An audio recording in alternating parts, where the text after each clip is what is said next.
pour une fausse pub, c'est quand même très bien fait. Bonjour à tous et bienvenue en Tech Break, votre rendez-vous hebdomadaire par 01net.com. Et l'actualité de cette semaine, c'était du côté d'Apple. Oui, encore. Kang. Silid Bang, adieu au calcaire. Non, pas Bang, Kang. Kang, c'est un liqueur chinois relativement fiable qui a annoncé une potentielle date d'une conférence Apple. Ça serait le 23 mars et c'est le jour de l'anniversaire de Pierre Palmade. Voilà, ça n'a aucun rapport, mais faut le savoir. Alors, qu'est-ce qu'on pourrait y voir à cette conférence? Déjà, potentiellement, un nouvel iPad Pro qui serait compatible 5G. Autre produit qu'on pourrait voir, c'est des nouveaux Mac avec le processeur fait par Apple ou encore une nouvelle Apple TV parce que la dernière est pas hyper récente non plus. Ah oui, on aurait peut-être aussi des nouveaux AirPods qui intégreraient une réduction de bruit, mais c'est pas sûr, hein. Et c'est pas ce qu'on vous a montré dans l'intro. Et enfin, éventuellement, peut-être, c'est pas sûr, potentiellement, on pourrait voir les AirTags. Oui, je prends des pincettes puisque ça fait 243 conférences qu'on est censé les voir, donc maintenant, bon, j'y crois plus trop. Pour rappel, l'AirTag, c'est un objet connecté que vous pouvez soit attacher à vos clés, soit mettre dans vos portefeuilles pour pas le perdre. Et via votre smartphone, ça vous permet de géolocaliser l'objet en question, pour ne pas le perdre. Le seul problème là, c'est qu'Apple a fait une grave erreur dans sa stratégie, hein. Leur conférence, elle a lieu le même jour qu'un événement mondial de grande ampleur,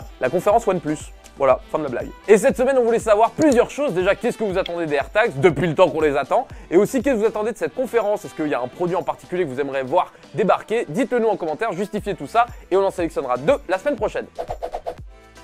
Et le chiffre de cette semaine, c'est 2,5 millions de dollars. C'est la somme qui a été proposée aux enchères pour acheter le premier tweet de l'histoire. Vous trouvez ça bizarre? Attendez, c'est que le début. Parce que vous doutez bien qu'un tweet, ça s'achète pas comme un paquet de pâtes à Carrefour, je vais vous expliquer. Ce tweet, il peut être acheté grâce à un NFT, un Non-Fungible Token. Un NFT, c'est un jeton virtuel qu'il faut voir comme un certificat d'authenticité. Il va permettre d'authentifier une image, un texte, un gif, une œuvre sur internet. Si je veux vendre une œuvre virtuelle, genre un gif de moi qui arrive pas à rattraper un micro parce que je suis pas bon, et ben en réalité je vais vendre son NFT. La personne qui l'achètera achètera le jeton et donc le certificat qui prouvera qu'elle a l'œuvre originale. J'ai essayé d'expliquer ça de manière simple, mais c'est évidemment bien plus complexe que ça passe par la blockchain pour sécuriser les transactions, mais on va se contenter de l'explication de base qui est déjà très bien. Par exemple, si vous achetez mon gif, ça veut pas dire que vous en possédez les droits et la propriété intellectuelle. Non, non, si je veux l'utiliser ou quelqu'un d'autre, on peut. À quoi ça sert du coup?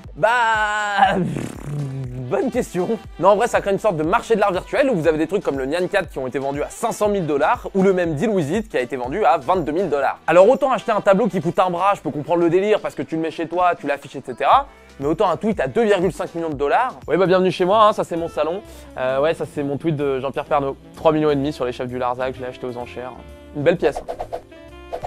Et place au concours, la semaine dernière on vous offrait vos écouteurs Oppo Enco X et c'est Scalops 999 qui les a gagnés. Bravo à toi, va voir ton commentaire pour voir comment récupérer tes écouteurs et t'ambiancer sur tes meilleurs sons. Et cette semaine c'est Western Digital qui régale, on vous offre votre MyCloud Home, pas le 2 Tera, pas le 3 Tera, pas le 6 Tera, le 8 Tera pour stocker toutes vos données. Vraiment là vous pouvez vraiment stocker toute votre vie littéralement. Pour participer c'est très simple. Vous le demandez dans les commentaires, là juste en dessous, c'est réservé à nos abonnés sur YouTube. Et puis commencez à faire des photos parce que 8 Tera va falloir remplir, hein.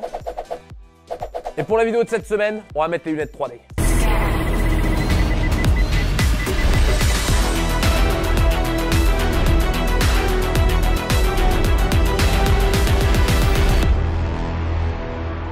Waouh! Voici le Asus ROG Phone 5.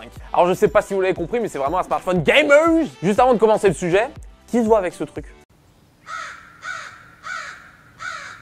Bon déjà le tel, il prend des protes et il pousse à la salle, il a un écran de 6,78 pouces. C'est plus que l'iPhone 12 Pro Max, hein. Et j'ai des grosses mains, hein. C'est une Switch le truc. En parlant de l'écran, on est sur du 144 Hz. En même temps, c'est mieux pour un smartphone gamers. Au dos du téléphone, vous avez des LED parce que c'est connu, tous les gamers, ils adorent les LED. Et alors le plus improbable, dans sa version Ultimate, le Asus ROG 5 a 18 Go de RAM. Wow! Ça va pas non? Plus que mon PC? Bon le téléphone coûte quand même 1300 €, donc ça fait un peu cher la blague, mais sachez quand même qu'en Chine, ce téléphone marche très bien.